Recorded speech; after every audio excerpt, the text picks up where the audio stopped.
안녕하세요. 성형외과 전문의 이혜진입니다. 수술 이후에 사실 부종 차이나 멍 차이로 인해서 사이즈가 다르게 보이는 경우들이 많이 있습니다. 대부분의 경우는 한 2주, 3주 이렇게 붓기가 빠져가면서 대부분의 비대칭이 완화되는 게 일반적입니다. 근데 만약에 충분히 많이 붓기가 빠진 기간을 지났는데도 차이가 있다면 그건 교정이 필요할 수 있습니다. 사실 큰 붓기는 2주 정도면 어느 정도 빠지고요. 3개월 정도 되면 거의 다 붓기가 좀 빠졌다라고 볼 수 있죠. 어차피 그 재수술하는 적절한 시기는 한 6개월 정도가 지난 이후이기 때문에 그 6개월 정도는 지켜보시는 것이 좋고요. 6개월이 지났는데도 원하시는 것보다 쌍꺼풀이 두껍고 너무 통통해 보인다든가 그런 문제가 있다면 다시 의사와 상의해서 적절한 교정을 받는 것을 고려할 수 있죠.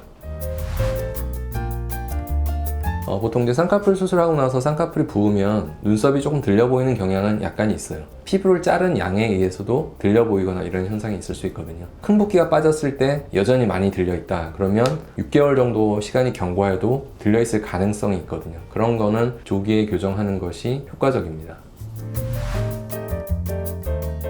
저는 사실 특별히 치켜 뜨는 연습을 보통 시키진 않고 그냥 정면을 보는 정도로 뜨는 거면 충분하다라고 생각하거든요. 너무 억지로 힘을 주거나 부릅 뜨는 게 필요하다라고 생각하진 않습니다. 수술 직후에는 아무래도 부종이 남아있는 상태니까 그 시기에는 하지 않는 게 좋고 3개월 정도면 어느 정도 이제 붓기가 가라앉은 상태니까 그때는 하셔도 괜찮다라고 설명하고 있습니다. 평균적으로는 한 달 정도 간격을 두고 하시라고 하고 반대의 경우 라식이나 라섹 이후에 눈 성형을 할 때도 대개는 이제 한 달 정도면 가능하죠. 초기에는 그냥 상처 치유와 연관된 연고를 바르거든요. 눈 같은 경우는 주로 이제 안연고를 사용하고 코에도 약간 항생제 연고나 이런 걸 사용하게 되는데 저는 보통 이제 실밥 빼고도 한 1, 2주 정도는 조금 더 바르시라고 일단 설명을 드리고요. 그리고 상처 부위를 자꾸 손으로 만지거나 비비거나 이런 것들을 피하는 게 좋고 조금 평상시에 내가 다쳤을 때 좀 흉터가 많이 남는 어떤 피부 타입을 갖고 있는 적극적으로 좀 흉터 연고 사용을 권해드리죠.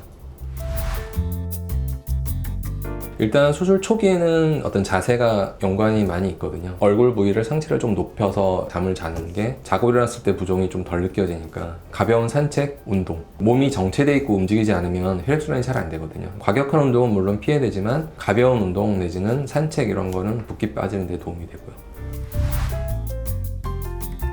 보통 한 달은 가고요. 길게 가면 한 3개월 이상. 근데 이제 연골 채취 양과도 상관이 있어요. 적게 뗀 경우는 금세 좋아지고 괜찮다라고 느끼고 좀 많은 양을 채취했다 그러면 조금 더 오래 통증이 유지될 수 있어요. 사실은 이제 코 수술 이후에 한 2주 정도 지나면 수술한 부위가 부종도 빠지고 통증도 좀 완화됐기 때문에 평상시처럼 주무셔도 크게 상관이 없고 대신에 이제 비연골을 채취한 경우에는 그쪽으로 기대서 놓으면 불편하다고 느낄 수는 있으니까 본인이 불편하지 않는 시점부터는 자유롭게 누워도 되겠고 옆으로 누워도 되겠죠. 그 전까지는 일단 좀 똑바로 누워서 자는 게 좋죠. 보통 이제 수술하면서 코 끝에 연골을 이식하게 되면 아무래도 수술 전보다 코 끝의 촉감이 좀 단단해지고 움직임이 줄어들 수 있는데 아물 때 또 흉조직이 단단해지는 특성을 갖기 때문에 그 흉조직이 자라면서 그것 때문에 좀 딱딱해지는 부분이 있어요. 사실 근데 연골 때문에 좀 딱딱한 거는 시간이 6개월 이상 지나도 약간 단단함은 남을 수밖에 없거든요. 근데 이제 조직이 약간 굳은 살처럼 딱딱해지는 거는 보통 3개월이 지나면 많이 부드러워져요. 근데 돼지코가 되는 거는 무조건 부드러워졌다고 하면 되는 게 아니라 코끝 연골을 움직임이 되지 않도록 고정을 시켜놨다면 아무리 시간이 지나도 돼지코는 사실 안 될 수 있고요. 그 수술 방식이 코끝 연골을 많이 고정하지 않는 방식으로 수술했다면 꽤 많이 자유롭게 움직이죠.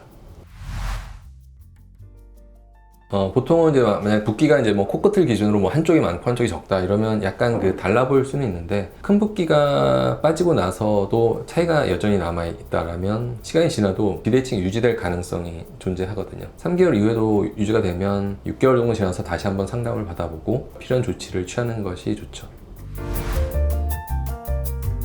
아무래도 이제 코를 세게 풀면 출혈이 될 수 있거든요. 그래서 저는 한 달 정도 지나서 코를 풀라라고 보통 설명하고 출혈되면서 상처가 안 좋아질 우려 때문에 코를 풀지 말라고 하는 거거든요. 그 전에 이렇게 코 안에 이렇게 고인 것들은 보통 면봉을 이용해서 연고 바르면서 조금씩 떼어내는 정도로 하라고 보통 설명드리고 콧물이 흐른 것도 가능하면 이제 아래쪽에서 좀 이렇게 닦아내는 정도로 하시는 게 좋다고 설명합니다.